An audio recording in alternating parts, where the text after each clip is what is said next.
প্রিয় দর্শক, আবু তোহা মোহাম্মদ আদনান বেঁচে আছে, মরে নাই। কোথায় ছিলেন?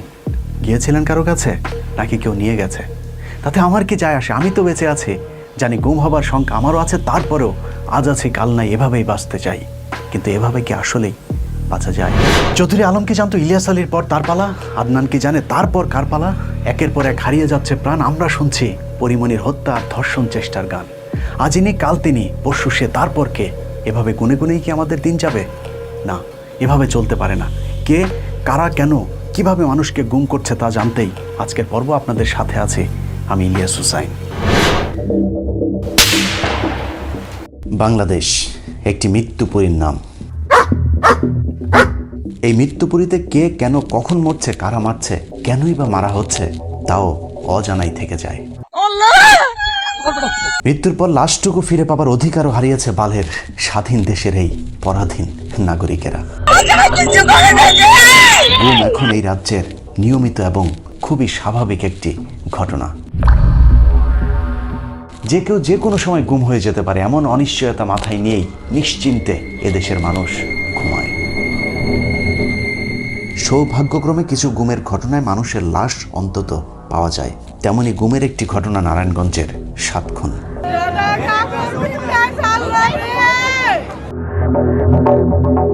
এরকম হাজারো মানুষকে লাশ বানিয়েছে র্যাব, পুলিশ সহ আইনশৃঙ্খলা বাহিনীগুলো, যার বিচার আজও পর্যন্ত হয়নি। ব্যতিক্রম ছিল শুধু নারায়ণগঞ্জের ঘটনার ক্ষেত্রে। এই ঘটনায় গুমের শিকার মানুষগুলোর পরিবার কিছুটা হলেও বিচার অন্তত পেয়েছে। নারায়ণগঞ্জের 7 জনকে কেন, কিভাবে গুম করা হয়েছিল সেটা এখন সবাই জানে। তবে আরেকটু ভেতরের খবর জানতে আমি নিজেই ঢাকা কেন্দ্রীয় কারাগারে গিয়েছিলাম লেফটেন্যান্ট কর্নেল তারেক সাইদের সাথে দেখা করতে। আইনা তাকে জিজ্ঞাসাবাদ করা হয়েছে, তারপরে তাকে নিয়ে অস্ত্র উদ্ধারে গেছি, ওখানে যায় সেগুলোগুলি খেয়াল করে দেখে সবগুলি কিন্তু কাহিনী একরকম। আমরা কিন্তু ফটো মেরা ফেলি না। যিনি 7 খুনের ঘটনায় প্রধান অভিযুক্ত, 2014 সালে জেলখানায় যেদিন তার সাথে আমার সাক্ষাৎ হয়েছিল, সেদিন তিনি বেশ কিছু গুরুত্বপূর্ণ স্পর্শকাতর তথ্য দিয়েছিলেন, যা আমি গোপনীয়ভাবে রেকর্ড করেছিলাম। সেনাবাহিনীর সাবেক এই কর্মকর্তা নির্দ্বিধায় 7 খুনের ঘটনা কিভাবে ঘটানো হয়েছিল তার রোমহর্ষক বর্ণনা দিয়েছিলেন। 24 অথবা 23 মার্চ টাইমটা ইয়াতে আমাদের ওই অধিনায়ক কনফারেন্স হয়, একটা মাসিক কনফারেন্স হয় অধিনায়কদের, সিওদের। ওখানে আমার একটা তালিকা দিল, ওটার মধ্যে এরকম 3 জনের নাম। একটা হচ্ছে লক্ষ্মীপুরের জিশান, এখানে হচ্ছে নজরুল, আর একটা কুমিল্লার জানি কার নাম দিতে, আরেকটা এটা নাম না, আর নাম মনে নেই আমার। এটা কিসের জন্য এই লিস্ট? পুরস্কারের জন্য? এটা তো নজরুলের জায়গায় লেখা জি,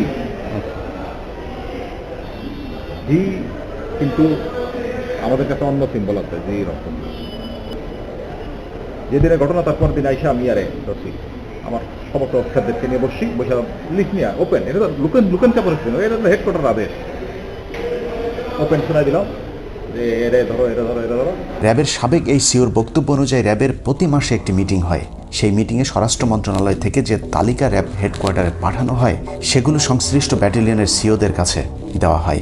এরপর সুবিধামতো সুযোগ সময় অনুযায়ী তালিকাভুক্ত সেই ব্যক্তিকে খুন করা উক্ত ব্যাটালিয়নের জন্য সরকারি দায়িত্ব হয়ে দাঁড়ায়। তারেক সাইদের এই বক্তব্য সত্যি হলে র্যাবের প্রতিটি গুম খুনের জন্য স্বরাষ্ট্রমন্ত্রী ও প্রধানমন্ত্রী সহ রাষ্ট্রের গুরুত্বপূর্ণ অনেকের বিচার হওয়া প্রয়োজন। শুধুমাত্র তারেক সাইদের বিচার হলেই গুম কখনোই বন্ধ হবে না।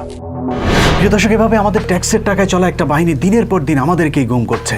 এসব তো পুরাতন খবর। আজকে বিদেশি আরেকটি বাহিনীর গুমের খবর জানাবো। 1971 সালে বাংলাদেশ তথাকথিত স্বাধীন হলেও আসলে আমরা এখনো পরাধীন আছি। দাস দাসীদের মতো দাসত্বের শৃঙ্খলে আমরা আজও বন্দী, মাঝে মধ্যে মহাজন পাল্টায়। বাংলাদেশ 1947 সাল পর্যন্ত ব্রিটিশদের দাসত্বের জীবন শেষ করে হাত বদলায় পাকিস্তানের কাছে। এরপর চোখ পড়ে ভারতের। 1965 সালে ভারত পাকিস্তান যুদ্ধের পর থেকেই বাংলাদেশ দখলের পরিকল্পনা করে ভারত, কারণ সেই যুদ্ধে ভারতকে পূর্ব পশ্চিম 2 পাকিস্তানের আক্রমণ সামাল দিতে হয়েছিল। এছাড়া ভারতের গোয়েন্দা ব্যর্থতাও সেই যুদ্ধের একটি দুর্বলতা হিসেবে চিহ্নিত করা হয়েছিল। গোয়েন্দা ব্যর্থতা কাটাতে 1968 সালে ভারতের পূর্বের গোয়েন্দা সংস্থাটিকে ঢেলে সাজিয়ে নাম পাল্টে করা হয় রিসার্চ অ্যান্ড অ্যানালাইসিস উইং, সংক্ষেপে যাকে বলা হয় র।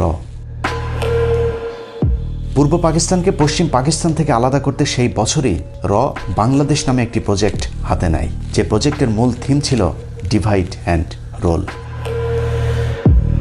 আর সেই প্রজেক্টেরই ফলাফল 1971 সালের কথিত মুক্তিযুদ্ধ আর আজকের ভারতের গিলে খাওয়া কথিত স্বাধীন বাংলাদেশ। রয়ের সেই প্রজেক্টের কাজ খুব বেশি কঠিন হয়নি, কারণ তাদেরকে সহায়তা করেছে তৎকালীন বাংলাদেশের কিছু ক্ষমতালোভী রাজনৈতিক নেতা। এই ক্ষেত্রে ভারতের সবচেয়ে পছন্দের লোক ছিলেন শেখ মুজিবুর রহমান। শেখ মুজিবের সাথে ভারতীয় গোয়েন্দা সংস্থার গোপন চক্রান্তের বিষয়টি পাকিস্তানি গোয়েন্দা সংস্থা ধরে ফেলার পর 1968 সালে শেখ মুজিব ও তার 35 সহযোগীর বিরুদ্ধে মামলা করে তাদেরকে গ্রেফতার করা হয়, যেটিকে আমরা আগরতলা ষড়যন্ত্র মামলা হিসেবে জানি, কিন্তু বাস্তবে সেটি কোনো ষড়যন্ত্র মামলা না। শেখ মুজিব আসলেই ভারতীয় গোয়েন্দা সংস্থার সাথে গোপন মিটিং করেছিলেন, যে বিষয়টি অশোক রায়নার ইনসাইড র বইয়ের 63 পৃষ্ঠায় তুলে ধরা হয়েছে। সে মামলার একজন অন্যতম আসামি ক্যাপ্টেন এ শওকত আলী 2011 সালে প্রকাশিত তার বইয়ে স্বীকার করেন শেখ মুজিব আসলেই ভারতের সাথে গোপন চক্রান্ত করেছিল, যা আবার গুরুত্ব সহকারে আগরতলা ষড়যন্ত্র মামলার উইকিপিডিয়াতেও সংযুক্ত করেছে কর্তৃপক্ষ। এসব কারণে পূর্ব আর পশ্চিম পাকিস্তানের নেতাদের মধ্যে অবিশ্বাস বাড়তে শুরু করে। সেই সাথে ভৌগোলিক কারণে পশ্চিমাদের আমাদের প্রতি বৈষম্যের দৃষ্টি তো আগে থেকেই ছিল। পশ্চিম পাকিস্তানের দুঃশাসন থেকে বাঁচতে পূর্ব পাকিস্তানিদের স্বাধীনতা প্রয়োজন ছিল, এটা সত্য, কিন্তু ভারত আমাদেরকে সহায়তা করার জন্য নয়, বরং পশ্চিম পাকিস্তান থেকে পূর্ব পাকিস্তানকে আলাদা করে তারপর আমাদেরকে শোষণ করতে চেয়েছিল, যে কাজটি এখন তারা করছে। 1971 সালের 26শে মার্চ মুক্তিযুদ্ধ শুরু হবার পর ইন্দিরা গান্ধী, তাজউদ্দিন, ব্যারিস্টার আমিরুল এবং রেহমান সোবানের সাথে প্রথম সাক্ষাৎ করেন 4 এপ্রিল। ইন্দিরা গান্ধী সেদিনই মুক্তিযুদ্ধে ভারতের সর্বাত্মক সমর্থনের কথা বলেন। একদিকে তাজউদ্দিনদেরকে সহায়তার আশ্বাস দিলেও ইন্দিরা চেয়েছিলেন বাংলাদেশ স্বাধীন হলেও এই দেশটা যেন কখনোই কার্যকর রাষ্ট্র হতে না পারে সেটা নিশ্চিত করতে।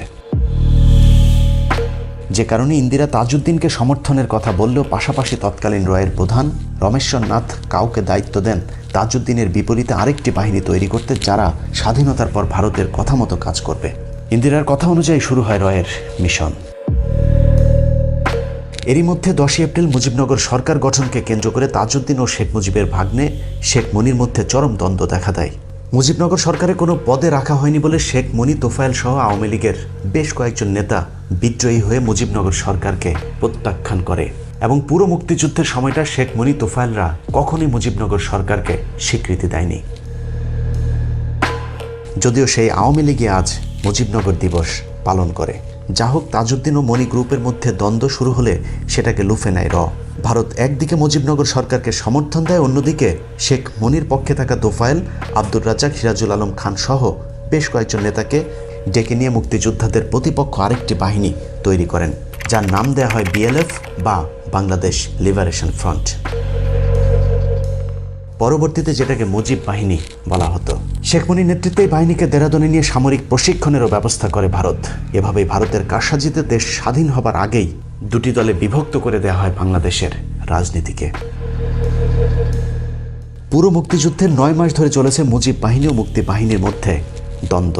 মুজিব বাহিনীর সাথে মুক্তি বাহিনীর বিরোধ কতটা প্রকট ছিল তার বর্ণনা ইতিহাস থেকে একটু জেনে আসা যাক।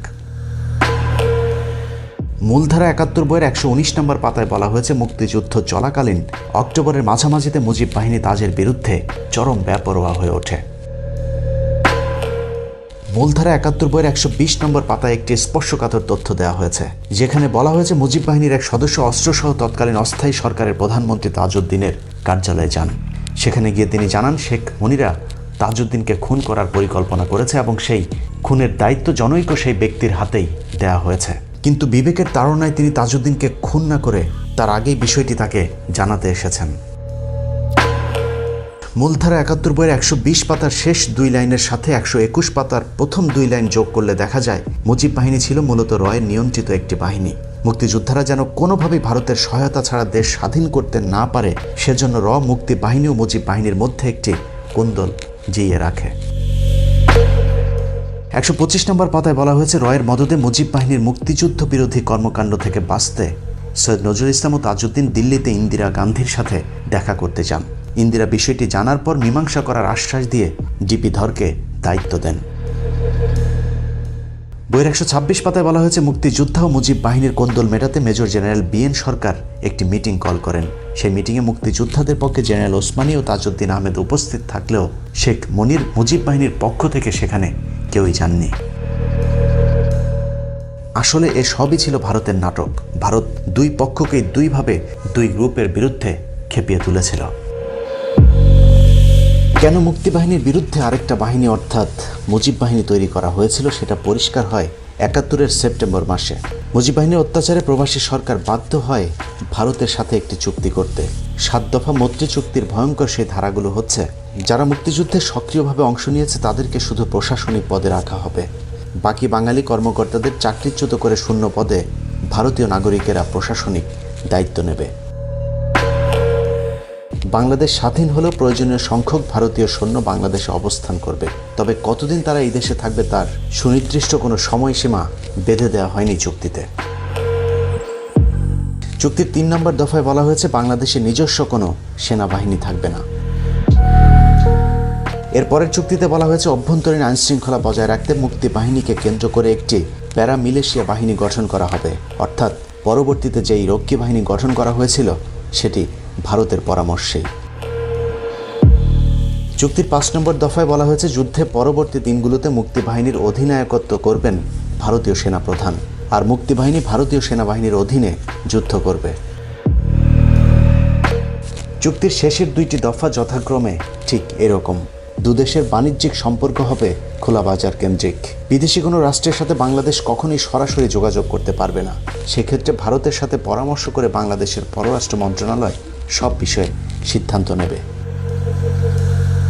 প্রিয় দর্শক, কেন বিজয় দিবসে মুক্তিযোদ্ধাদেরকে রাখা হয়নি? কেন মুক্তিযুদ্ধের 2টি আলাদা বাহিনী তৈরি করে আমাদের মধ্যে বিভক্তির প্রাচীর তৈরি করা হয়েছিল, তার উত্তর মিলতে শুরু করে 16ই ডিসেম্বরের পর থেকে। মুক্তিযুদ্ধ শেষ, বাঙালি লুঙ্গি মাথায় তুলে দৌড় দিয়ে ভাবল তারা সব মুক্ত হয়েছে। ওদিকে মুক্তি পেয়েছে শেখ মুজিবও, পাকিস্তানি বাহিনীও চলে গিয়েছে, কিন্তু 15 এপ্রিল পর্যন্ত ভারত গুম, খুন, লুটপাট সবই করেছে শেখ মুজিবের বাংলাদেশে। একদিকে লুটপাট, অন্যদিকে সুচতুরভাবে গুজব ছড়িয়ে মুক্তিযুদ্ধ নিয়ে গাঁজাখুরি সব গল্প ছড়িয়ে গেছে ভারতীয় বাহিনী। সবচেয়ে বড় গুজব বুদ্ধিজীবী হত্যাকাণ্ড। একটু চিন্তা করলে দেখা যাবে 14ই ডিসেম্বর যে দিনটাকে আমরা বুদ্ধিজীবী হত্যাকাণ্ড দিবস হিসাবে পালন করি সেটা কত বড় ডাহা জালিয়াতি।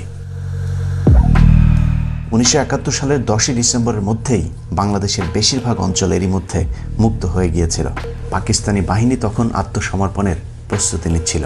সেই সময় তাদের পক্ষে বেছে বেছে বুদ্ধিজীবীদের ধরে আনা সম্ভব ছিল না, যে কারণে এটা পরিষ্কার পাকিস্তান নয়, ভারতই বুদ্ধিজীবী হত্যাকাণ্ডের সাথে সরাসরি জড়িত। কারণ বুদ্ধিজীবী দিবসে যাদেরকে হত্যা করা হয়েছে তাদের সবাইকে বাড়ি থেকে ধরে নিয়ে যাওয়া হয়েছে, অর্থাৎ এদের কেউই মুক্তিযুদ্ধে অংশ নেয়নি। তাহলে পাকিস্তান কেন তাদেরকে হত্যা করবে? অনেকে বলে থাকেন বাংলাদেশকে মেধাশূন্য করতে পাকিস্তান বুদ্ধিজীবীদের ধরে ধরে হত্যা করেছে। তাহলে প্রশ্ন হলো, শেখ মুজিবকে কেন ছেড়ে দেওয়া হয়েছিল? এটা ঠিক মেধাশূন্য করতে বুদ্ধিজীবীদের হত্যা করা হয়েছে, তবে সেটা পাকিস্তান নয়, ভারত করেছে, যা জহির রায়হানের হত্যাকাণ্ডের মধ্য দিয়ে প্রমাণিত হয়েছে। জহির রায়হান 1972 সালের 30 জানুয়ারি গুম হন। তখন বাংলাদেশে পাকিস্তানি বাহিনীর একজনও ছিলেন না। উইকিপিডিয়ার তথ্য বলছে জহির রায়হান ছিলেন একজন বাংলাদেশি ঔপন্যাসিক, লেখক, চলচ্চিত্র নির্মাতা। তিনি বাংলাদেশের মুক্তিযুদ্ধের সময় নির্মিত তার ডকুমেন্টারি স্টপ জেনোসাইডের জন্য বিখ্যাত। এই ডকুমেন্টারিটি কাল হয়ে দাঁড়িয়েছিল জহির রায়হানের জন্যে।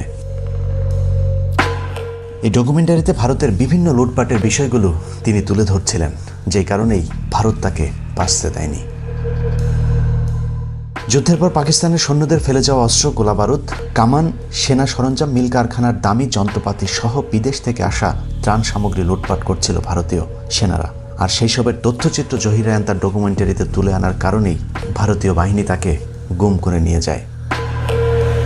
তারা লোকজনদেরকে বাধ্য করত বাড়িটার জিনিসপত্র লুট করতে। এরপর তারা মুভি ক্যামেরা দিয়ে এসব লুটেরাদের শুটিং করত। 1972 সালের 30 জানুয়ারি বাসা থেকে বের হবার পর জহির রায়হান আর বাসায় ফিরে আসেননি। তৎকালীন প্রধানমন্ত্রী শেখ মুজিবের কাছে জহির রায়হানের বোন সন্ধান চাইতে গেলে শেখ মুজিব তাকে বলেন, এটা নিয়ে বেশি বাড়াবাড়ি করো না, তাহলে নিজেও গুম হয়ে যাবা। যা কিনা সেই সময়ের পত্রিকায় ছাপা হলে ক্ষোভে ফেটে পড়েন দেশের সাধারণ মানুষ। প্রিয় দর্শক, শেখ মুজিবের বাংলাদেশের জহির রায়হানকে দিয়ে গুমের সূচনা করেছিল ভারত, আর এখন হাসিনার সময় পুরো বাংলাদেশটাই তো একটা গুমের রাজ্য। আগে ভারত এসে গুম করে নিয়ে যেত, এখন নিজেরাই গুম করে ভারতে নিয়ে দিয়ে আসে বাংলাদেশের নজিরবিহীন বেনজির বাহিনী। দেশ স্বাধীনের পরও নিজেদের মধ্যে কোন্দল থামেনি। একদিকে মুজিব সরকারের চরম লুটপাট, গুম, খুন চলেছে, অন্যদিকে ভারতীয় বাহিনী চালিয়েছে নির্বিঘ্নে তাদের অপারেশন। ক্ষমতায় টিকে থাকতে শেখ মুজিবও বাধ্য হয়ে ভারতকে যা ইচ্ছে তাই করবার সুযোগ দিয়েছিল। অন্যদিকে যারাই ভারতের বিরুদ্ধে কথা বলেছে তাদেরকেই নানান ধরনের বিপদে ফেলা হয়েছিল। বাংলাদেশ স্বাধীন হবার পর প্রথম ভারতীয় লুটপাটের বিরুদ্ধে যিনি কথা বলেছিলেন তার নাম মেজর মোহাম্মদ আব্দুল জলিল, যাকে আমরা মেজর জলিল হিসেবেই চিনি। 1972 সালের 15 এপ্রিল পর্যন্ত বাংলাদেশের পুরো প্রশাসনিক ক্ষমতা, এমনকি সেনাবাহিনীর নেতৃত্বেরও পুরো নিয়ন্ত্রণ করেছে ভারত। বিহারিদের বাড়িঘর লুটপাট, ধর্ষণ, এটা তো তাদের দায়িত্বই মনে করা হতো। এছাড়া পাকিস্তানি সেনাবাহিনীর ফেলে যাওয়া অস্ত্র, গোলাবারুদ, ট্যাঙ্ক, কামান, সামরিক সরঞ্জাম ও পূর্ব পাকিস্তানের মিল, কলকারখানার মূল্যবান যন্ত্রপাতি সহ বিদেশ থেকে আনা ত্রাণ সামগ্রী পর্যন্ত লুটপাট করেছিল ভারতীয়রা। ভারতের সেই সময়ের সর্বোচ্চ সেনা কর্মকর্তা জগজিৎ সিং অরোরা লুটপাটের বিষয়টি স্বীকার করলেও তিনি ভারতের পক্ষেই হাস্যকর যুক্তি দেখিয়েছেন। Our troops looting the civilian property. Few incidents that came to my notice or the notice of my officers there, that we felt that leaving heavy weapons behind. Khulna সাতক্ষীরার বিস্তৃত সীমান্ত এলাকা দিয়ে ভারতীয়দের লুটপাটে বাধা দেবার কারণে মেজর জলিলের বিরুদ্ধে কোর্ট মার্শাল দেওয়া হয়। যদিও জেনারেল ওসমানী ও জিয়াউর রহমানদের হস্তক্ষেপে সে যাত্রায় বেঁচে যায় মেজর জলিল। মেজর জলিল তার অরক্ষিত স্বাধীনতায় পরাধীনতা বইয়ের 66-67 নম্বর পৃষ্ঠায় গুরুত্বপূর্ণ কিছু তথ্য দিয়েছেন, যেখানে তিনি লিখেছেন, আমার স্বাদের স্বাধীন বাংলায় আমি হলাম প্রথম রাজবন্দী। 30 ডিসেম্বর সকাল 10টা সাড়ে 10টায় আক্রমণকারী বাহিনীর হাতে বন্দী হয়ে বাংলাদেশের স্বাধীনতার আসল স্বরূপ দেখলাম। ভারতীয় সেনাবাহিনীর মদদে বাংলাদেশ স্বাধীন করার অর্থ এবং তাৎপর্য বুঝে উঠতে আমার 1 মিনিটও বিলম্ব হয়নি। কিন্তু যুদ্ধ করে দেশ স্বাধীন করা এই সাহসী যোদ্ধাকে শেষ পর্যন্ত দেশের মাটিতে থাকতে পর্যন্ত দেওয়া হয়নি। মাত্র 47 বছর বয়সে মুক্তিযুদ্ধের 9 নম্বর সেক্টরের অধিনায়ক দুর্ভাগ্যক্রমে পাকিস্তানের ইসলামাবাদে অনেকটা নিভৃতে মৃত্যুবরণ করেন। দেশপ্রেমিক সেনাবাহিনীর অনেকেই তখন এসবের বিরুদ্ধে প্রতিবাদ করতে চেয়েছিল, কিন্তু তাদেরকে নানাভাবে কোণঠাসা করে রাখা হতো। ভারতীয় বাহিনীর লুটপাট এবং মুজিব সরকারের লুটপাটে যেন কেউ মুখ খুলতে না পারে, সেজন্য সেনাবাহিনীর বিরুদ্ধে গড়ে তোলা হয়েছিল প্যারামিলিটারি ফোর্স, রক্ষী বাহিনী। পৃথিবীর ইতিহাসে স্বাধীন কোনো দেশে সেনাবাহিনীর বিপরীতে এই ধরনের বাহিনী একেবারেই বিরল। এসব লুটপাটের বিরুদ্ধে প্রতিবাদ করায় মুক্তিযুদ্ধের সর্বাধিনায়ক জেনারেল ওসমানী সহ তাজউদ্দিনদেরকে প্রথমে এমপি মন্ত্রী করা হলেও পরে বাদ দিয়ে দেওয়া হয়েছিল। দিল্লির দাসত্ব মেনে নেওয়ার জন্য করাচির বিরুদ্ধে যুদ্ধ করেনি বলা মরহুম আব্দুল হামিদ খান ভাসানীকে পর্যন্ত গৃহবন্দী করেছিল শেখ মুজিব। অবশ্য দেশপ্রেমিক সেনাবাহিনীকে ধ্বংস করে দেশের বিরুদ্ধে কাজ করার সুযোগ বাকশালী শেখ মুজিবকে খুব বেশি দিন দেয়নি সেনাবাহিনী। মাঝে জিয়াউর রহমান, খালেদা জিয়াদের বাংলাদেশে ভারত তেমন সুবিধা করতে না পারলেও 2008 সালে পুরাতন বন্ধু মুজিব কন্যাকে বসিয়ে আবারও শুরু হয় বাংলাদেশকে ভারতের করদরাজ্য বানানোর অভিযান।